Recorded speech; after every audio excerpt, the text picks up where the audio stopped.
Athlete Builder back at it. Got my guy Lucas up in Fort Wayne, and I'm in my library. John, where are you at right now?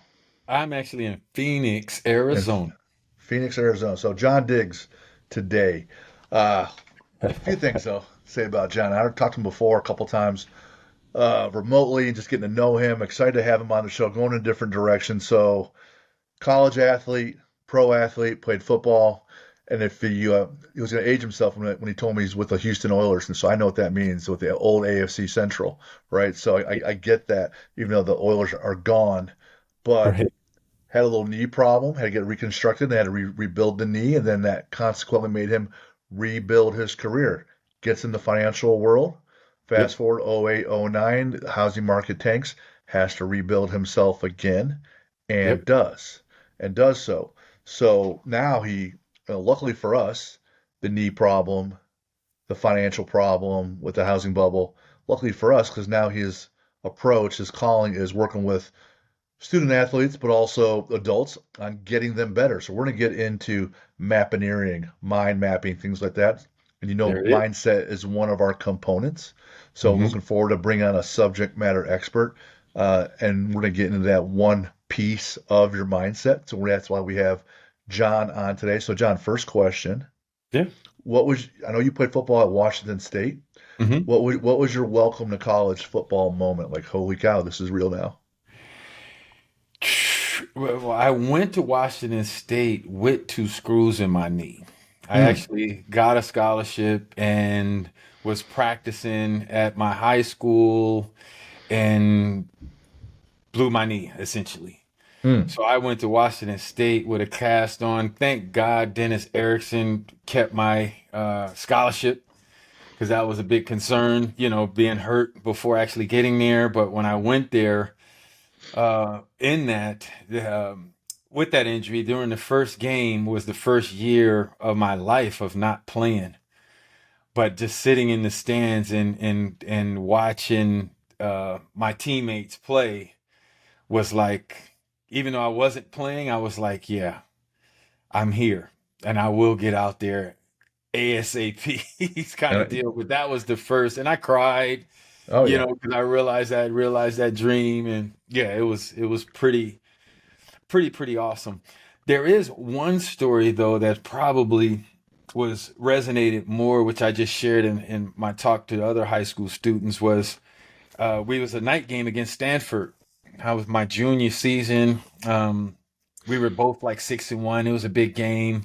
We were in the tunnel and getting all pumped up. I was the starting free safety, ready to go play, ready to go ball out. My dad was in the stands, and as the band started playing and we started running out the tunnel, I started looking around and I just froze up and started crying again because that was the vision that I had as a kid, was to play in a college football game like that.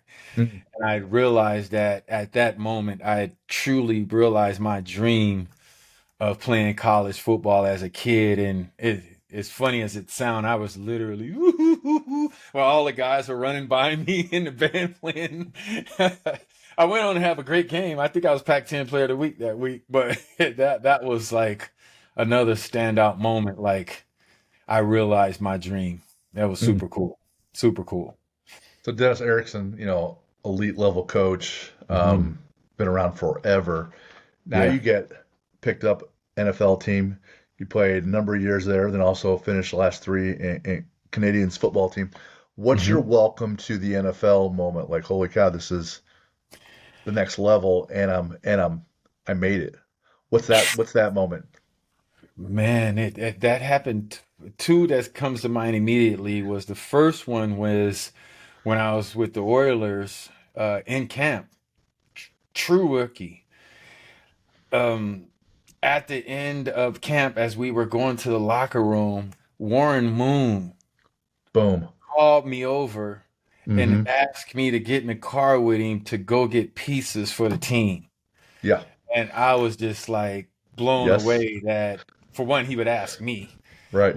of all of the guys there, but just to commune with, at that time, a legend, and I was brand new in the league. That was like truly like felt like, yeah. this is a whole nother level right here. I'm with a legend. Yes. Then the second time was when I was with the LA Raiders, when I went into the meeting room for the first time. Just, I was the first one in there. I was always determined to be the first one in the meeting and the last one out. Something my dad told me is always the thing to do. I was the first one in there, and as I'm sitting in there, come sit right next to me was Ronnie Lott, and that was just like an amazing, truly, truly powerful experience. Because if I rewind back when I was a kid in Los Angeles, I played for what was the East Valley Trojans, Pop Warner football team, and we looked just like USC. We was the East Valley Trojans, and we took a field trip to USC. I've probably been about 8 or 9 years old, Mm. and I remember going to the field, and again, we dressed like little mini Trojans, and we did our little workout routine, all that little stuff that we do at Pop Warner, and these things hitting our pads and stuff. And afterwards, they told us to actually pair with the person that had your number, to walk you through the locker room and all that stuff. And I had 42, and that 42. was Ronnie Lott's number. And he walked me through the locker room, and I remember that he was a young player at that time. I think he might have been a fresh. He wasn't the Ronnie Lott kind of guy that we knew at SC and all that stuff. But about a month or a week or so later, I remember jumping up and screaming at the TV, "Mom, that was that dude that walked me through. That was that dude that walked me through." And after when I was with the Raiders, I asked Ronnie about that. I said, "You remember that stuff?" And he remembered it. And I was like, "I was that kid you walked around with." And it was Wow. him and forged the bond ever since. And he's been always like a bigger brother to me, where I still call him and, talk to him every now and then and shoot the shit about certain things. But yeah, that was a story that really helped me realize that I made it to I was good enough to get paid to play the game.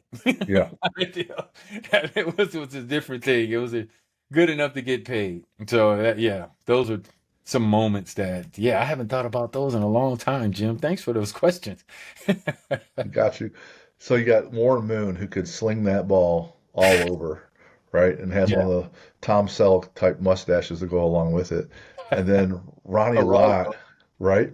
And then Ronnie Lott, whose presence on the field, like no one wants to be with the ball anywhere near him because everyone's No, going to get back up, but there's going to be significant no, discomfort, significant no. pain is coming right at that person. So, man, Yeah, what a great two people to start with. So let's say you got drafted a couple weeks ago here in April, yeah. and they call John Diggs, and you're going to my Cleveland Browns because I was born and raised in Cleveland. So sorry, but that's where you're going. What's your walkout song? I'm addicted to this song called "Knee Deep" by Parliament Funkadelic. So I would probably play that. All right, Never cool. missing a beat, yeah. Boy, was it neat. Yeah, I think everybody in the crowd would be like, yeah. Well, let's go. One of those tricked out suits, big flashy colors. Yeah, I wasn't really into the bling bling guy. All right, I would have probably been sharp, but not, look at me, right. Yeah. So classic. Yeah, just a classic, sharp, but not over the top. Gotcha. I like that. That's better. I identify better with that. Also, I'm not cool enough to know sharp, so it's gonna be like a charcoal gray or navy blue. So, man, I have no game there. My kids will remind me of that all the time, right? So, Ronnie Lott wasn't who he was later when you met him, and you're not who you were as a player when you were that age. And Hmm. then when you finished in the league, you're a different person now, right? Absolutely. Everyone's evolving. And now we Hmm. have this thing called Mapineering Mentor, Hmm. mind maps, Yeah. high level. Let's start there. What's that all about? Great, great question. I've always had, I want to say, a business mind to a certain extent, where I was always thinking about being a businessman. So much so, those last 2 years when I was with the Raiders, I actually had listings in Inglewood. I was selling property, playing football. So when I retired, I knew I was going to kind of get into the real estate game. And as you said in my story, it was, I used that clarity and that vision to build a pretty robust mortgage company. Then when I lost everything, this mind map came into my life, by way of a book, that I didn't buy. Somebody must have given it to me, but just being at the lowest part of my life, I got introduced to this tool called a mind map.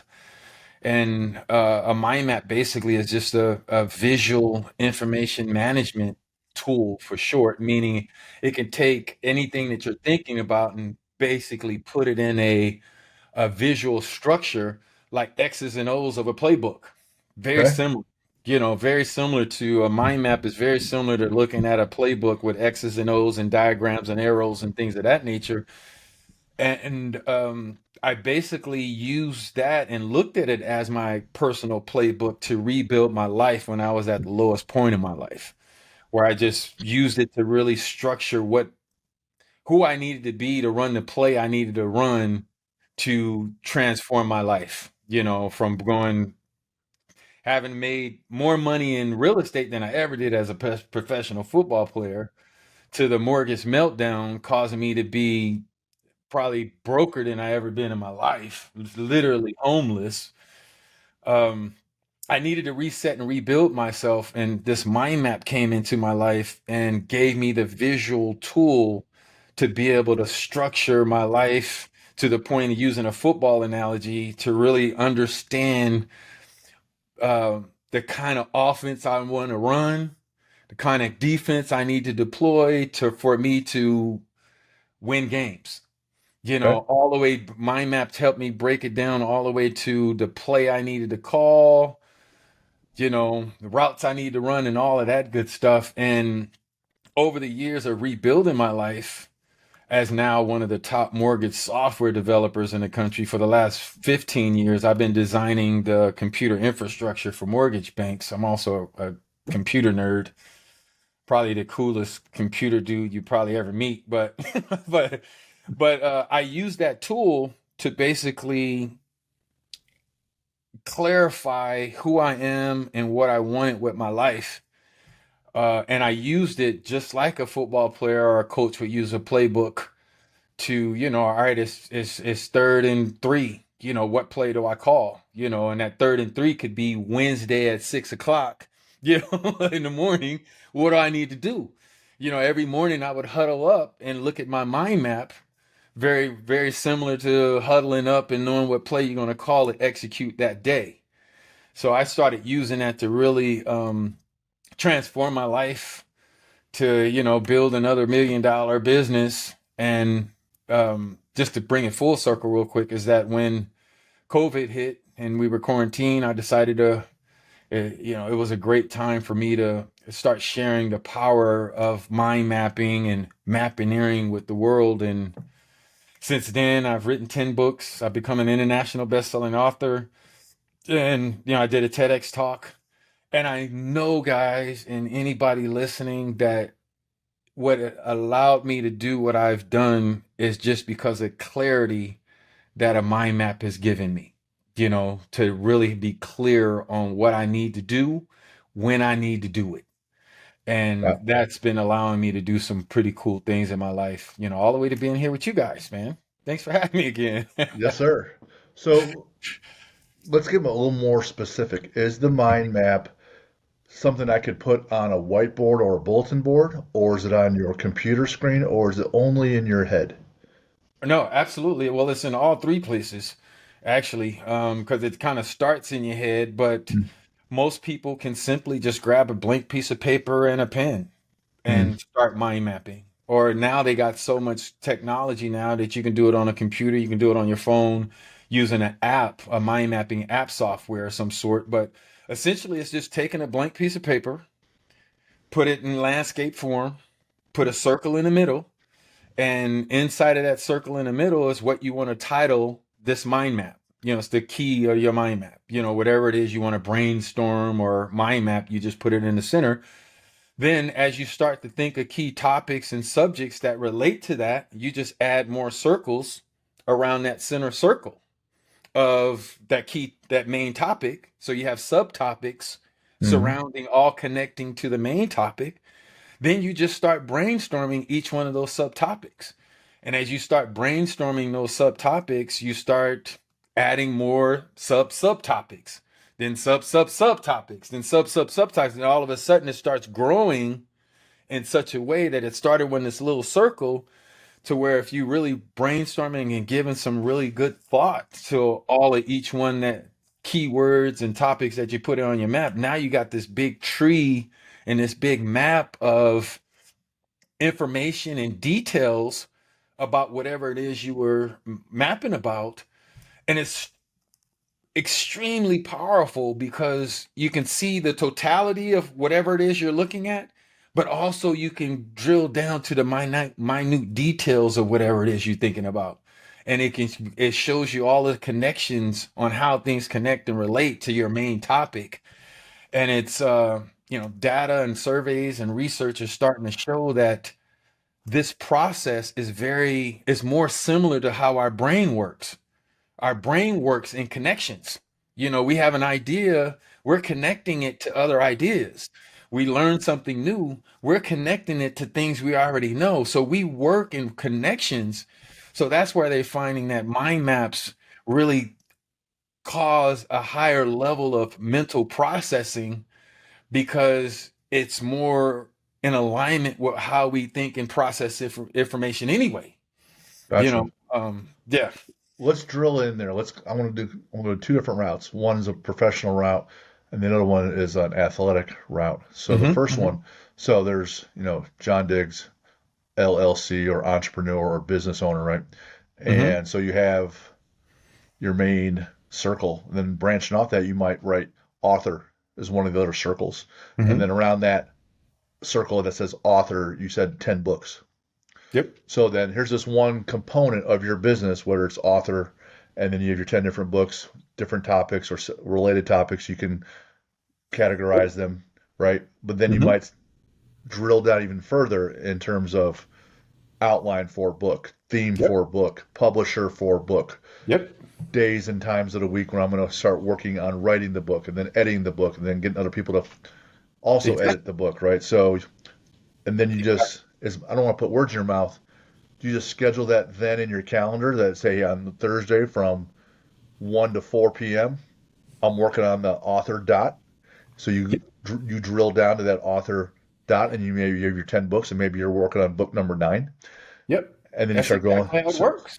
and then you Yep. start drilling in there so that it's now on your calendar Hmm. to do something with what you're trying to visualize and execute.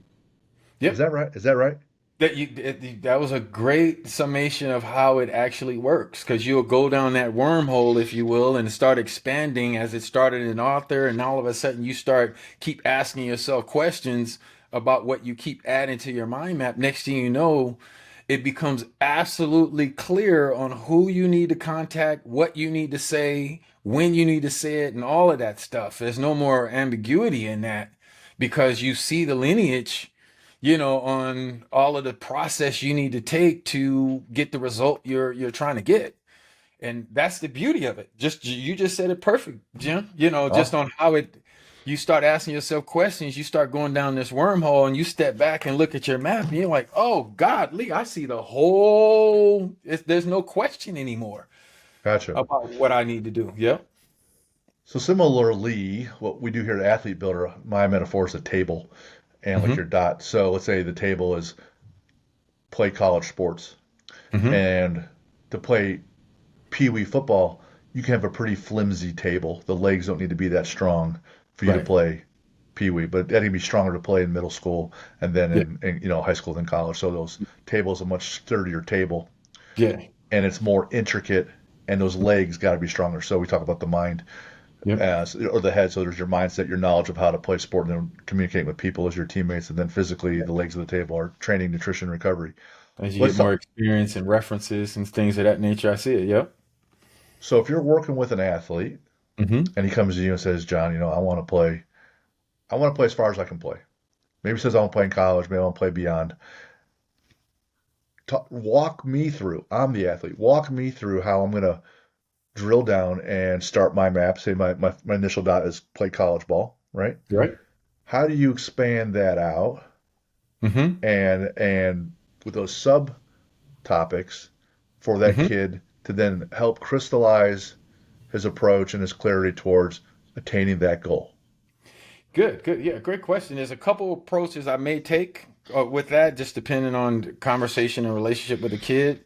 But one that would probably be the easiest to start with is called the 5 Ws and an H mind map, right? It's called a mapping exercise that I really teach a lot of students where I would put college in the middle. Then Hmm. we would put the 5 Ws, who, what, where, when, why, and the one H, how around that circle. Now let's talk about who. Who do you need to be to be a college player? Who can you role model who can you emulate? All of the possible who questions that we can come up with as it relates to that college goal. We're going to brainstorm that as much as we can and just detail that out. Then we'll Mm. go to what. Same thing. What? What actually do you want to experience? What do you anticipate happening? Just any what question we can have surrounding that goal of being a college player. Same thing with where. Where do you want to play? Where do you need to go to practice to get better? All of the where questions we can come up. Then when do you want to take action towards this goal? When are you planning on playing your first college play? All of the when questions. Then we go to why. Why do you want to play? Which, I tell kids, and I said it several times this weekend, speaking to student athletes, this is probably the most important of them all because any goal or dream worth having or experiencing, there's going to be some good days and there's going to be some bad days. And on them bad days, it's your why that's going to help you push through it. So we'll ask all of the why questions to get them to clarify that. Then we'll step to how. How are you going to do it? How are we going to approach this and things of that nature. So when that mind map is done, there's clearly a roadmap, that this player can follow and use as a GPS or use as a guiding tool to make sure they stand on track Mhm. to eventually become a player. Yeah, Yeah. that help? Yes, for sure. Early on in my book and when I work with athletes, we start with why, like you said, Yeah. and we make that a big topic, and then a series of subtopics right below it. So they'll say, "Why do you want to play football?" I said, "Man, it'd be fun." Well, why is that Yeah. even important to you? And you get Right. a little deeper. Well, it'd be fun because I want to. Some people that I want to hear my name. I want to see it out in the lights. I want to be famous. I want to. All right. Well, why is Hmm. that important? Well, no one in my family's ever done that. All right. Yep. Well, who cares? Why Yeah. is that even Why is matter? that important? Well, I also Hmm. need a scholarship so I can pay for college. Okay. Hmm. So you get a little deeper in that why. I love the who part because you follow all these other speakers and they'll say like Tony Robbins will say that success leaves clues. Yeah. So I'll ask these kids, well, who do you need to be this? You're the 2025 version of you in Hmm. May. What's the June version of you need to look like? What's the July? What's the 2026 version of you need to look like? And they Yeah. might not know because they're younger kids, right? Right. I Right. said, Right. okay, let's schedule a time for you to talk to your coach and say, hey, what does a college football player look like? I got Yeah. one kid who says he wants to play. He's finishing his sophomore year, has good skills. He's 6 foot, 155. Mm. Skinny Hmm, dude. skinny dude. Yeah. So, so we talk about nutrition for sure. But I say, I want you to talk to your coach and say, what does a college coach look at and say, hey, man, that person is exactly what I want. Size, shape, speed, you Yeah. name it, power, like hands, Hmm. right?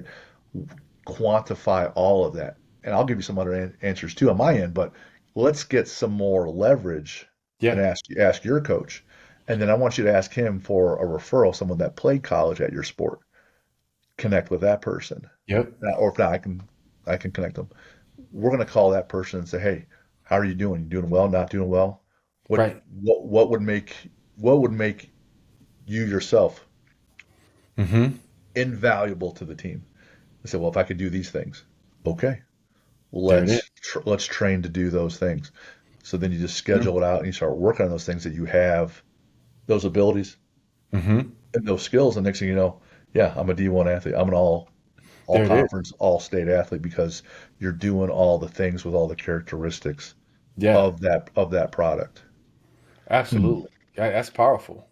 That That's is super powerful. powerful. One thing that I do after like an exercise with that student, I would take them through that 5 W's and H mind Yeah. map process. And I would also ask them about the emotions that they will feel having achieved that goal.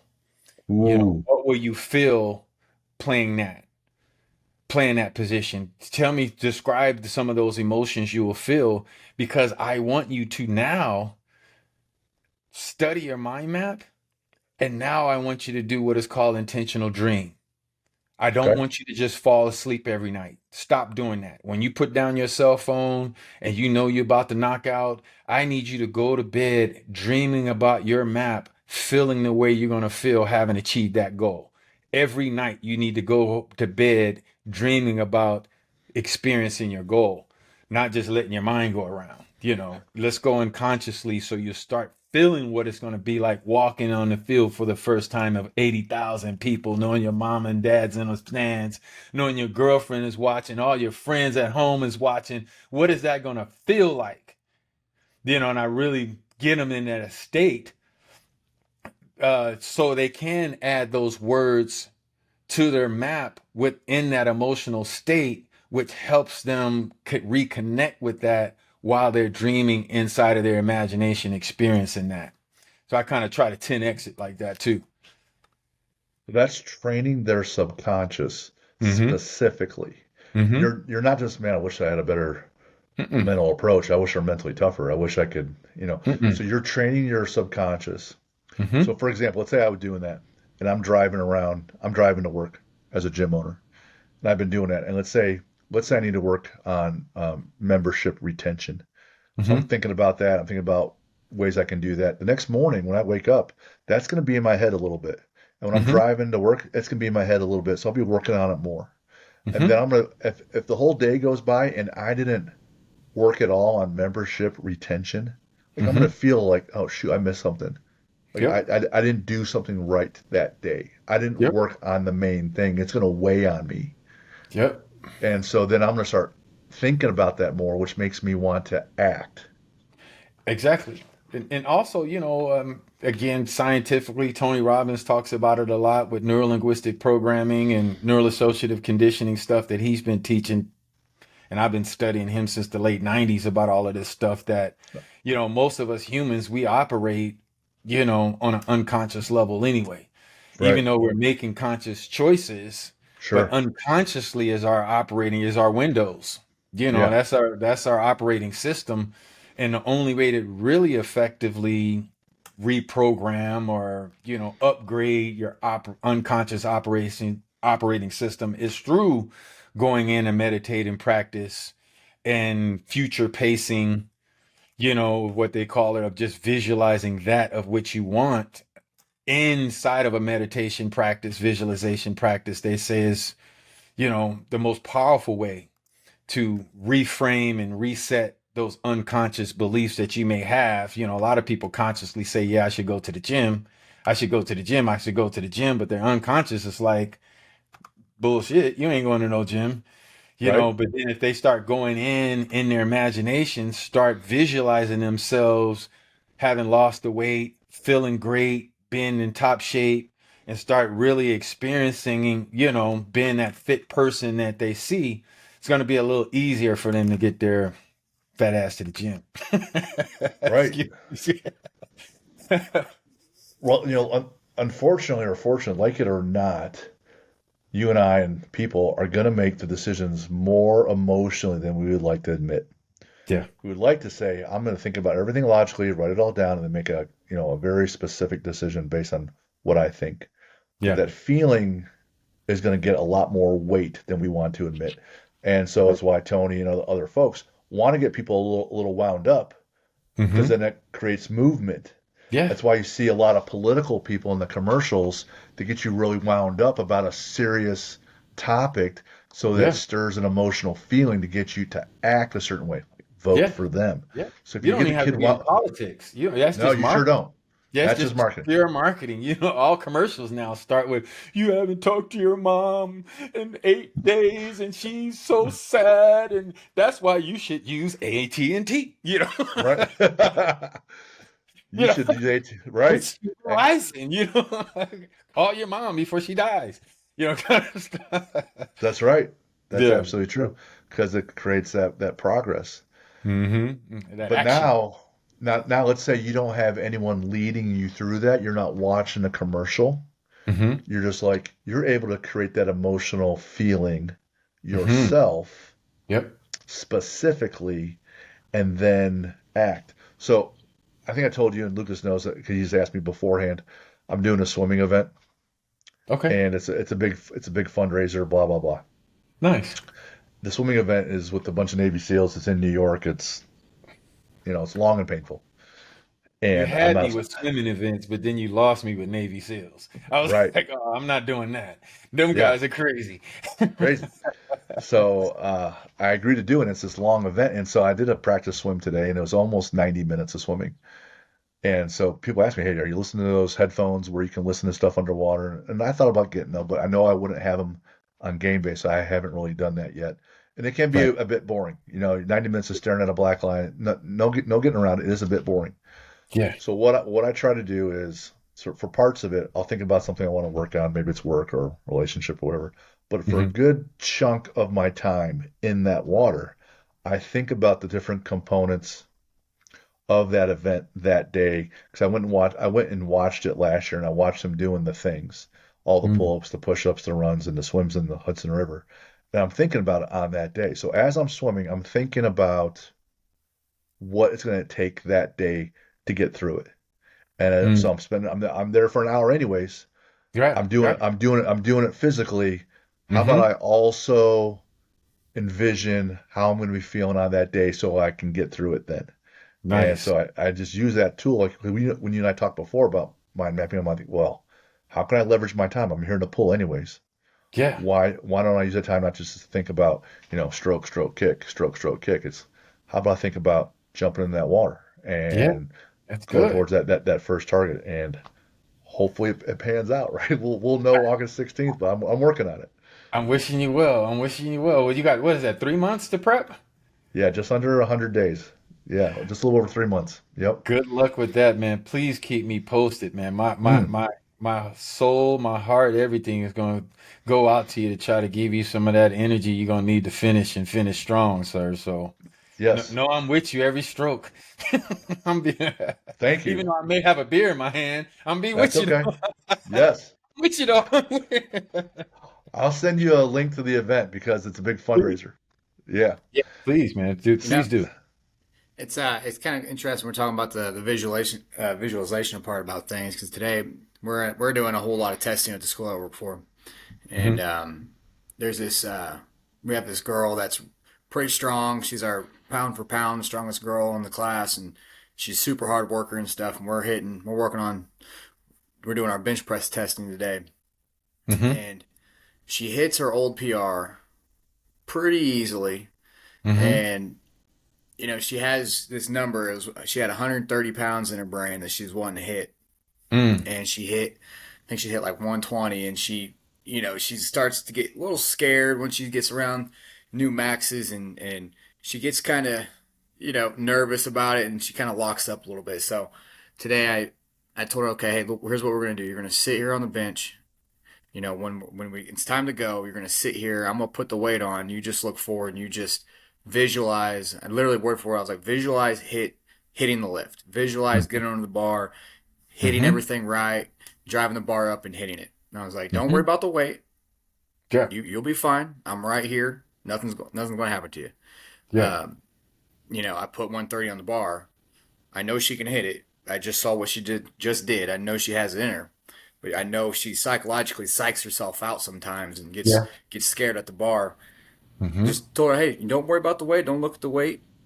Look forward, visualize it. She gets on the bar, take the bar off, spot for her, comes down, hits it, and she's grinding a little bit, pushing through, hits the weight. She gets up and she looks at the weight. She's like, oh my God. I was like, well, there you go. Just you see it. You had to visualize it. Don't worry about the weight. I know you can do it. there's no reason to be scared. Sometimes you just gotta see it Yeah. and do it. It, So it's so take that powerful. that scared part out. Yeah, and it seems like as humans, for some reason, we always unconsciously psych ourselves out or take our power away versus, giving us that power. And, I told that story several times this week, speaking to students in Chicago area, and, how Michael Jordan, is really noted as saying that he played the whole basketball game in his mind in the hotel room the night before the game, the whole game. Heard the squeaks of the shoes, felt the coolness of the arena, sweat dripping down his face, the basketball. I mean, he was there playing the whole game in his mind before the actual game. And my research says that after he beat Cleveland at one time with the last winning game shot. Yeah, I'm sorry, Jim. But yeah, I he know. he, he hit that shot, and the reporter asked Mike, Mike, what is it like, before you hit that shot? He said, yeah, I know it's going in. I saw it 1,000 times in my imagination going in. So when people, and I talk to my student athletes about this a lot, when I work them through my big play power mappineering exercises, just strictly for football players, is that when you really get clear on what it is you want to experience, when it's time for you to be in the zone and in that flow or the last second of the game, you're going to be so calm. You're going to be so cool. You're going to be so in the moment because you were mentally played this play or been in this situation so many times before that you're going to be in the right state of mind to execute the big play, that you need to make or want to make just because you saw it 1,000 times in your mind before. And that's, I'm glad you shared that story, Lucas, because I'm hopeful that, that young lady will use that experience for everything else she wants to do in her life. If Mhm. that's getting a job, becoming a mother, whatever she wants to do, I hope she remembers, like, wait a minute, if I got to think about hitting that 130 or achieving a goal successfully, first before just putting myself, in a Yeah. situation, So that was super cool, man. Thanks for sharing that. Well, it's like that's especially when we're I work with I don't work with top athletes. I don't work with elite level for the most Hmm. part. I don't work with elite level kids or athletes and stuff. But when we're doing tests, like when we have our power cleans coming up, I tell our kids like when you step on the platform to lift the bar, there is no more thinking. Yeah. You got when you're standing off the platform and before you go, you can think about it, visualize it, see yourself doing it. We've done worked on technique all year. We've done practiced this a million times. You've done the work to set Hmm. you up to be able to hit Hmm. your goal weight that you want, a power clean or back squat. Hmm. Once you get on that bar, once you get on the platform, this is your play. I call it this is your play box. This is your Yep. play box. This is your think Yep. box. Once you step over that line, it's time to Hmm. go. Because if you Yep. spin out, you can't. You see it all the time with like Yep. with high school Trust kids and Trust that you are prepared for this moment you are in. You are here for a reason. Trust yourself. That mm-hmm. you are here for a reason, and that reason is for good results. I'm glad to hear you say that because my daughter, she's the number 8 hurdler in the state of Arizona as a sophomore. She runs the 300 Wow. hurdles, and for when she first started running, I used to have this conversation with her all the time because she'd be like, Dad, I'm nervous, I'm nervous, I'm nervous. And I was like, be careful. And she was like, why? I said, because you feel something in your stomach, right? She said, yeah. And I said, well, that same feeling is probably what all these other kids have too. I said, but some are choosing to call that feeling excited. And if they're Mm-hmm. calling it excited, it's probably because they're expecting a positive result. If you're calling it nervous, it's because you're scared something may not happen right. So let's start calling that little butterflies that you get before your race. Let's be excited for the moment because that's going to put you in a better position to experience something worth being excited about versus nervous because you're scared, kind of deal. And it resonates with her though, and now she don't even use the word nervous anymore. Dad, I'm excited. I'm excited to, get on the field and get on the track kind of deal. So that's super cool, man. That's great. I like the nervous. equals scared, excited equals Yeah. Yeah, prepared, or same feeling though. That's the crazy thing about it. It's the same feeling, that the same sensation that we feel. Tony Robbins had a very powerful talk about that. It's called "Watch Your TV," your transformational vocabulary. How you Yes. choose to label an experience will Yes. dictate the experience. And Yes. that's where I got that from, is that feeling that you feel, you can choose how you define it, and it's probably Yeah. going to determine how you show up, how you perform, and the results you get by just how you chose to describe Yes. it. Words are man, important. that takes me back to I remember I was working at a university a couple years ago, and Hmm. I was in a dark place. I was in the a grind. I was, I'll Right. just say that. And I remember I was working 19, 20-hour days every day for 10 months. And it Wow. got to a point where my body just physically Breaking was down. just done. And in my Yeah. brain, I kept I would wake up, and I remember I would say this every morning. And a lot of times I would have to walk 2 mile, no, 2 miles there, 2 miles back, whatever. Not that big of a deal, but at 3:30 in the morning with 3 hours of sleep, it's kind of annoying, you know. And I remember Yeah. waking up, uh, I'm gonna have a good day. I'm gonna have a good day. I'm gonna have a good day, and I would Hmm. say that over and over and over and over the entire walk, the Hmm. entire time I was getting ready, um, just because I just had to force myself to, Yeah. mentally put myself in a place to where I'm gonna have a good day, because if I didn't physically, it was always going to be a bad day, And I Yeah. did that with a lot of things. When I get into a position where I'm struggling with something, or I'm Hmm. physically or mentally in a rut, I like to just tell myself, reinforce over and over and over and over. Maybe Hmm. I need to be, hey, I'm gonna, you know think positive today. Today's gonna be a good Yeah. day. It could be something else. Yeah. Um, That's powerful, Lucas. Yeah, and so that's one of the key things that, again, with mind mapping, because it's taught with mind mapping, you're supposed to put key words only, or short phrases on your mind map. They're not long sentences and paragraphs. hmm So this comes into play. So when you are, like we were using that example earlier, Jim, as far as that student wanting to go to college, we're selectively choosing power positive, power charged words on the mind map. So that would always go in that coaching practice, that mentoring practice that I would have. As they throwing out words, I would always have to give them feedback, about is this the right word, that you really want to use to describe that? What word resonates with you a little more? And I may give some suggestions, or we may even Google some words.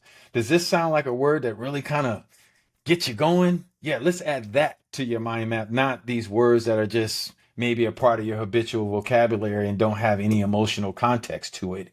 So, now that we got all of these emotional words on the map, in that situation you was in, Lucas, if you map that out, it would be easier for you to take that walk or to do that situation. And now you can close your eyes and actually see your map, hmm because it's easy to see the map and all of those words that you want to resonate with, using that visual stimulation to 10x that yeah. incantation you were saying. I'm gonna have a good day. And now you're seeing where you put that on your map, and the other keywords associated and connected to having a good day will automatically just start appearing in your mind, hmm because you did that map work and all of the words that you connected. Because I would ask you, all right, well, what emotions do you want to experience to have a good day? Or what emotions do you need to experience to have a good day? And now let's add that to your map. So when you saying to yourself, I need to have a good day, next thing you know, it's automatically connected to those emotions, which will help you connect to feeling that way easier, to transform your experience, to put you in a better position to have a good day. Yeah, a lot of times, this is more of a joke, but a lot of times before I go in, maybe I didn't sleep well, or maybe I'm not feeling good, or I'm feeling real bad, and Right. because I gotta go in and coach kids all day, Right. Right. so A I lot gotta of tell energy. myself, hey, I am happy. I gotta Yeah. go in there and tell myself, I am a happy guy. I am happy. Sometimes I'm driving to work and no music on. I'm like, I am happy. I am Yeah. happy. I am Yeah. happy. Because I go in there and if I'm not happy, nobody's gonna be happy the entire day. And it's just to have to be self-aware of that because if you're not, then you're gonna affect probably in my Yeah. case, you're going to affect 200, 300 kids Yeah. a It day. starts to spread. It starts to spread, and So, and it's there's tough. times where I haven't always been the happiest, where I'm in there, Yeah. I'm like a little bit like, well, you know, Lucas is in that mood today, so, better watch out. So it's, Well, you're you try human. to, You deserve it every now and then. It's just a tr- problem when you stay consistent like that, and yeah, probably even more importantly, not having a tool to help you reframe that. right. Is the thing. Is what I've been learning and teaching with my mind mapping practices is to help people crystallize what they want to do, be, and have, so they can now visualize what they want to Yeah. be, do, and have, to ultimately realize what they want to be, do, and have, is kind of like the framework that I call my mapping practices. And I think, mapping, by the way, you brought that up before. They have mind mapping. Not a lot of people have heard of mind mapping worldwide. The guy that created mind mapping in the 70s, he unfortunately he died in 2018, and before it can really just take hold. So those who have heard of mind mapping only use it for brainstorming, note taking, and like project management. I've been the only one that I've been told and met that teaches mind mapping more as like a personal development tool, which is why I coined the phrase mapineering, using your imagination to engineer beautiful mind maps, essentially to love your life more. That's the distinction between mind mapping traditionally and my style of mind mapping, if you will, is called mapineering. I think moving forward, being in the high school, I definitely think I'm going to have to take some of the mapineering to the school I work at because I think that the kids I work with are very visual. They do a really good job with, um, you know, seeing something and then they can kind Mhm. of work from it, and if they can see it and they can practice it. Same thing with a mind map. Instead of putting stuff on a piece of paper where I say, "Hey, put something on the board, write some words or whatever on the board," it's Mhm. hard for them to associate with or try to connect Yep. with. But when I put it in a mind map, thinking for a strength and conditioning coach standpoint, Yep. I definitely can kind of see how they would look at that. Like that makes more sense. This Mhm. is more efficient way of doing things, and for them It to understand it resonates. better. It resonates. This weekend gave me overwhelming confirmation that mind mapping message resonates with the youth. With Hmm. the visual stimulation that we're all experiencing nowadays, to present them with a visual tool to help them organize, sort, plan, and all that stuff. I'm excited that, this is my mission, my life mission, and I'm excited to howl at the moon and try to impact lives all around the world, man. So if you need any help with any of that, Lucas, don't hesitate to reach out to me. I give you all the information I can to help you. I can even present or virtually or in person just to cause change. That's my passion, man. A kid asked me that, one of these knucklehead football players, it was funny in the talk. They just, in this big audience and auditorium, all of the football players were on side. So I was over there, gets trying to keep them engaged. And during the Q&A session, one of the players actually asked me just point blank, why are you doing this? And I was like, that's a good question. I told him, I said, look, there came a point in my life, and hopefully it'll come a point in your life that, you didn't made all the money you want to make. You didn't travel the world. You didn't done pretty much everything you want to do in your life. And, you're trying to find something to be passionate about, and what I found is, my passion is to try to impact kids like you, because I wish I heard what I'm telling you when I was your age. This is more than money, man. This is a passion thing. I want to make a difference. There's nothing I can buy that is more impactful to me than to have a kid come to me and said, you made an impact in my life. You can't buy nothing, than to know that you positively impact someone else. That's why I do this now. And man, it was so amazing because that whole football section, they was knuckleheads at first, but after I said that, and I got a little choked up when I said it too. I don't know where that came from, but all of them was like, yeah, it was all the big rah rah because they realized that I guess uh, the genuineness, the authenticity in my message, and knowing that I'm really just there to try to help them. Um, Kids it can was smell that a mile away, that authenticity. They know when you're being real and when yeah. you're not. John, check my thought process on this, okay? So Hmm. I talk to other folks and I hear them talking about the visualization piece, Hmm. and there's value there. There is. Whether Hmm. shooting, let's say shooting free throws, visualizing it, Yep. but there's still the action component that comes along. So Lucas is walking that lady through the moment of making that bench press, but then she still has to go through and do the things.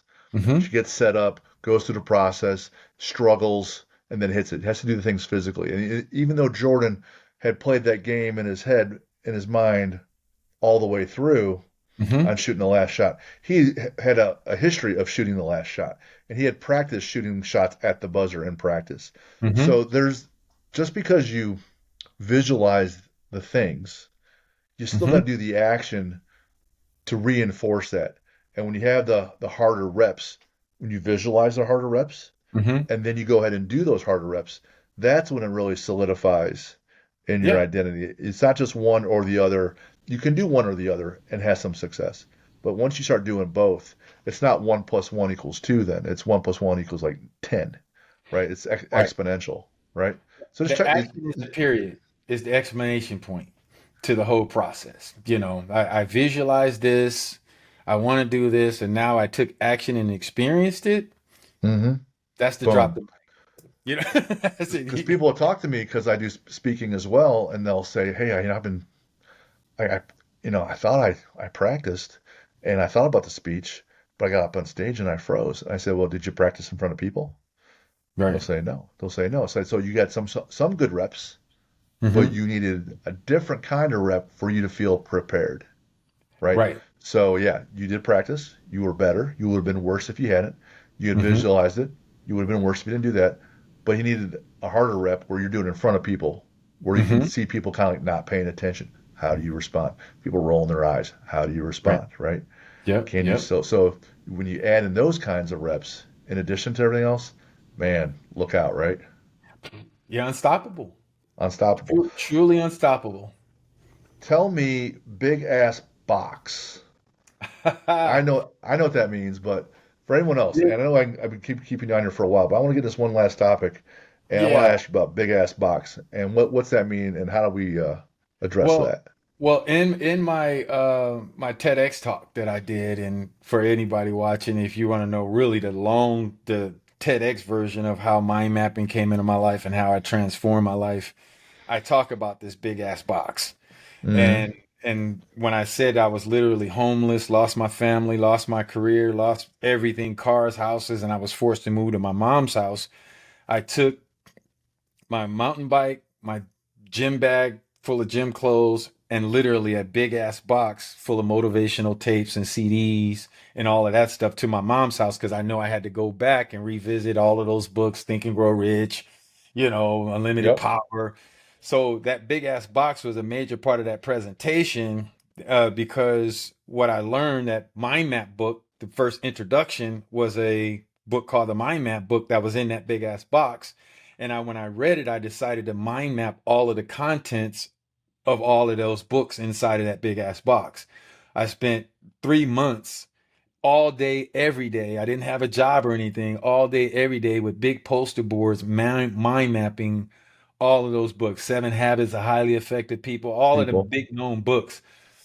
And so when I did that TEDx talk, I realized that people may not have literally a big ass box that they need to sort out and organize and truly understand, but they do have a big ass brain that could use some sorting out, kind of like Mm. what I did with that big ass box. So I wrote a book and created a course called What's in Your Big Ass Box to get people to realize that there's something to be said when people say, I think outside of the box. Basically, when they say thinking outside of the box is basically thinking outside of your current belief systems. And by nature of how mind maps work, like you articulated earlier, Jim, on how you can start with a box called an author, but then you start thinking outside of the box with all of the different possibilities and connections that relate to that central topic in a mind map. Mind maps are innately built to help you think outside of the box, kind of deal, because you start to explore possibilities that you never would have thought about Mm-hmm. outside of a mind map form. So that book called What's in Your Big Ass Box, it's on Amazon and stuff, is really just to show people how to start not just only thinking outside of the box, but how mind mapping can help you live outside of the box to where you don't have, when the box is basically limiting, the walls of the box are various forms of limiting beliefs, Right. essentially. Do you know what I mean? So when you start to mind map and you start to get comfortable using mind maps, you start to realize at certain points that, wait a minute, there is no big ass box. There ain't no box. Only the Right. box that I choose to jump in. You know, Right. and I know if I find myself in a box, I can grab a mind map to get myself out of that box. So that's the big ass box I love that. It's premise. very deliberate. So Mhm. most people, not most, some people will be like, well, I'm just this way, or this is how I think. Well, this is Right. who I am. I'm stubborn, No. right? I'm closed-minded. I'm Mm-mm. introverted. Right. Yeah, maybe. But if you get around the people that you like a lot, Hmm. I see you talking all the time. You're quite extroverted then, right? Yeah. So it kind of depends. So if you want to be different than what you think you are, here Hmm. is a very repeatable process where you just start put some subcircles on the board, Yep. brainstorm some ideas around that circle, Hmm. explore those, take it out all number of levels of permutations, Yep. try that out and see. Try it out and see. Get some So I different want to be an author perspectives. now. I'm going to make this circle about being an author and all the things I know, and I'm going to talk to some other folks about being an author, the who, Hmm. what, when, where, why, and how. But I'm going to come up about being an author and all the different components and say, do I want to do that? It looks like it costs this much money. It looks like it's going to Yep. cost this much time, this much research. Do I want Yep. to put myself out there? Oh, you know what? I kind of want to do these things. Maybe I want to take over and I want to buy another gym. I want to take over a new gym, right? Hmm. And I'm going to like, all right, what's that look like? What are all the Yeah. components of that? Right? What's that mean? What are all the W's and the H? So I Perfect. love that. I love that process there, John. Yeah, thank you, man. Thank you. But let me just end with the I must say that out of all the thousands and thousands of possible mind maps a person can make, Mm, there's none more important than the one called the I am mind map. It's just that it's a simple process where you take that map and right in the center you put the words I am. That's what I did. That's what I talk about in my TEDx talk on how I started to map out who I am, who I intend to be. What do I want? What does having health, wealth, success, and happiness truly mean to me at my core? Deep level, what's most important about that? Why is that important? Why is that important? Why is that important? You keep this expanding your I am mind map. Now with this tool, again, I got a book, courses, and all that stuff on that on my IM project on how people can really create a mind map on who they are. I always try to start with all of my students, all of my clients, all of my mentees. Let's start there because I we need to start with getting clear on who you are before we start talking about your goals because you may find that you're going after a goal that's not in alignment with who you really are. sure. And you're going to be like a lot of people that work so hard to do something only to get there and don't find the fulfillment and happiness they thought because they didn't get clear on who they are first. Yeah. So I encourage everybody start with an I am mind map to build a map to get clear on who you are and who you're intending to be in your life first. then layer all of the other stuff down, because once you're clear with that, things start to become easier. You know what to make decisions and how to make decisions. And I got I've been teaching this for a while, and just a quick story on my 16-year-old, picking her up all the time. She did her IM mind map a few years ago, just got my kids doing it, but she was talking about this little boy named Andrew, and I'm like, dad trying to, nah, la, la, I don't want to hear nothing about you liking some boys. But after a week or so, she stopped talking about this boy. And I was like, well, what's up with Andrew? And she's like, well, dad, I let him go. I was like, really? Why? She was like, he did not fit on my IM mind map. Dang. He did Dang. not fit.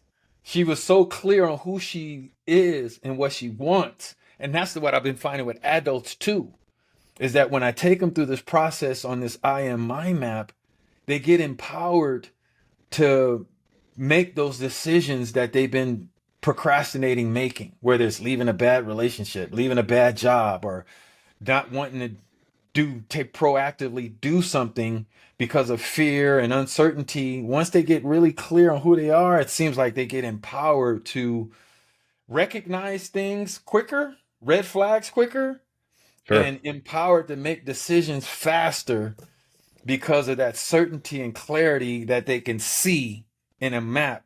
This is who I am. This is what I'm going to do. I'm not going Boy, to take this drug because it's not on my map, kind of deal. that's a better visual tool than what I did in my book. So one of the sections is I'm asking people on what are their core values? Like, who are you? Mhm. You Yeah. know, and I list the 6 that I work towards and the one word that I use to apply all 6. And I encourage them to use those. Like, one's integrity. Like, you're not going to do poorly if that's one of your core values. But I Hmm. want them to find their own. Right. Because once you have that, so you said I am, so I am a Catholic, or I am an alcoholic, or I am a Mhm. football player, You're I'm a making a college declaration. football. Yeah. Once you say I am these things, I am disciplined, Hmm. then your choices are mostly made for you because those identity words drive Hmm. behavior. If Yep. I'm disciplined, I'm not up until 1 a.m. on a school night or before a game, Right. right? Right? Right. So your decisions get made for you because you say, I am this. If I say, Hmm. hey, I'm a partier, I'm a fraternity partier guy, That's what you're going to do. that's what you're gonna do. Yeah. And That's what you're going to do. and, Yeah. and I know what that's like because I used to do that, right? Right. So if you say, I am this, and that's who you Mhm. are, it simply drives behavior, which all comes down to not what you say or think, but what you actually do.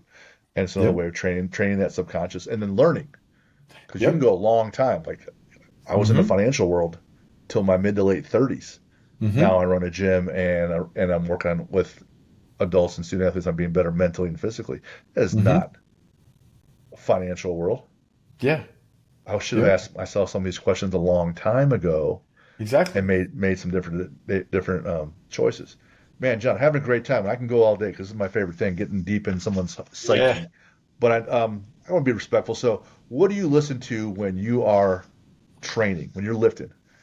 You're deadlifting, you're power cleaning, you're walking, you're jogging, whatever. When you're working out, what do you listen to?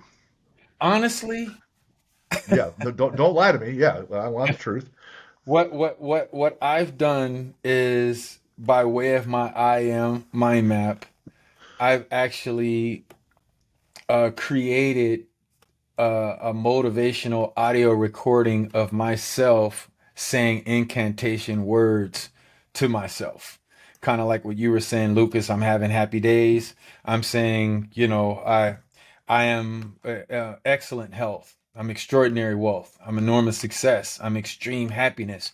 And I have myself, this comes out to about maybe 30 minutes or so. And I found some motivational music on YouTube that I recorded myself and layer that motivational music behind it. So I'm Boom. listening to this really pumped music and me talking to myself about who I am in the world. I work out in the mornings in my home gym in my garage.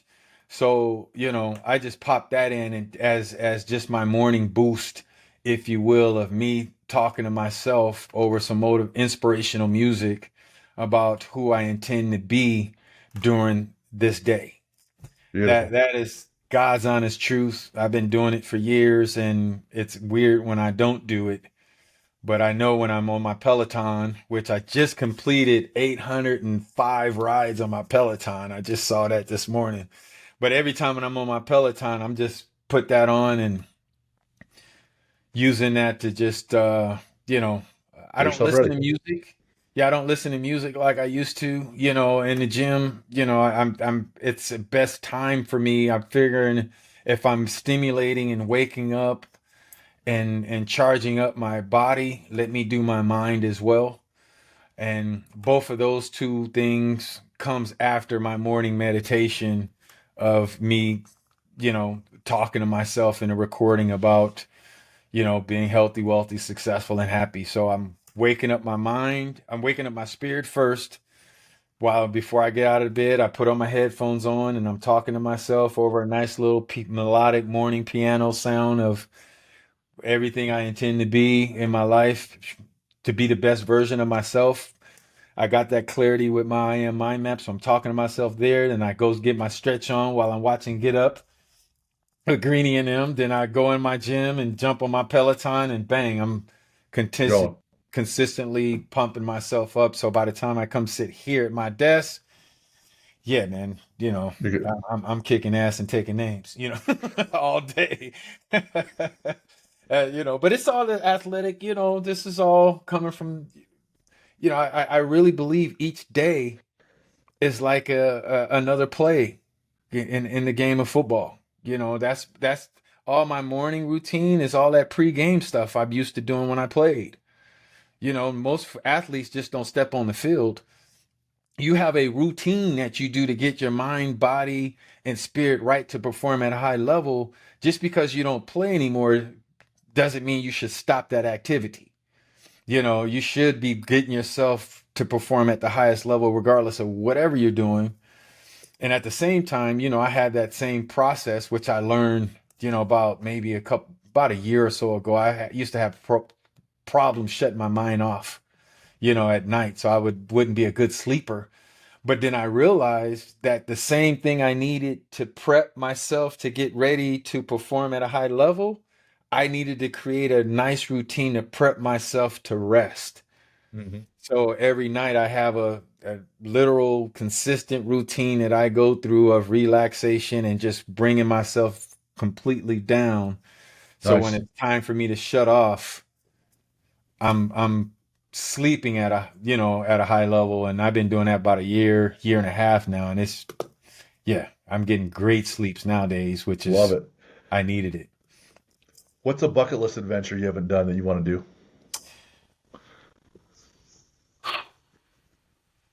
Golly, that bucket list is thick. It's a big bucket. It's a big Just bucket. But one that comes out of my mind that I haven't done yet, I would like to salsa dance in Colombia. I'm a Latin salsa dancer as well, all right. and Colombian Well, salsa dancing they say is some of the best in the world. So that's a well, bucket list item. Lucas is a line dancer, so you guys got something in common. Nice, nice. Do a What's little your country swing once in a while. Country swing is nice. That's very similar to salsa, partner dancing and all that. Well, you're in Phoenix, right? Yep, I yep. know. I'm sure Phoenix. Phoenix. How far is that from Scottsdale? Yeah, well, the Scottsdale is just a suburb of Phoenix. That's Yeah, okay. All right. Yeah, it's I big out have here. a It's big out here, guys. one of my best friends is from Scottsdale, and they're really big on country swing out there, East They Coast do. and West Coast stuff. So It's very big out here, man. I see guys, the little kids that are practicing that at In-N-Out Burger in the front. They just working on little patterns and routines and stuff. I Yeah, might I might be out there at some point. Might have to come by and see hit how me you're up, doing. brother. Hit me up, man. I'm always, you got a friend in me, man, for life. We're Yeah, friends for life now. So perfect. what's your favorite sports movie? any given Sunday, Favorite sport to watch? basketball, Favorite athlete to watch? Either current, retired, whatever, dead, favorite alive. athlete to watch. Um, Ooh, that's a good one. Who would I say that would be my favorite athlete? Right now, it just pops in my mind. I like watching Patrick Mahomes. Hmm. I like Patrick. But Sure. then I also like John Jones in the UFC. I'm not opposed to, I mean, almost every basketball team now got some player that just draw dropping, it's like, how the hell did he do that? So, I mean, any basketball team from Shea Gilgeous to Jokic to, I mean, every team like these games tonight to Jason Tatum. I mean, I love just watching the athletes of basketball. They're the best athletes on the planet to me. Awesome. Favorite book? Or you got one you can recommend? Because I know you've read a bunch. Man, Unlimited Power by Tony Robbins.